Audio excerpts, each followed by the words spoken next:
Drage študentke, dragi študentje, v veselje mi je, da vam lahko kot evropska poslanka predstavim svoje delo, prizadevanja in odgovornost, ki ste mi jo na evropskih volitvah zaupali tudi vi.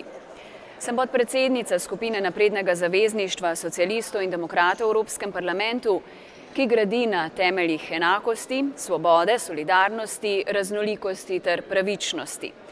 Zavzemamo se za socialne pravice, delovna mesta, gospodarsko rast, trajnostni razvoj ter človekove pravice, s katerimi bi ustvarili močnejšo in bolj demokratično Evropo ter boljšo prihodnost za vsakogar.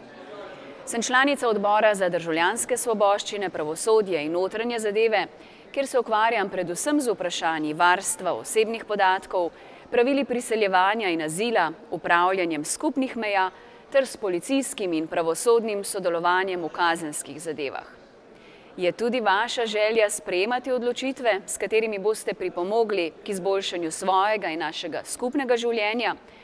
Potem vas toplo vabim, da se udeležite simulacije Evropskega parlamenta, ki se bo odvijala med 20. in 22. novembrom letos na Fakulteti za družbene vede v Ljubljani.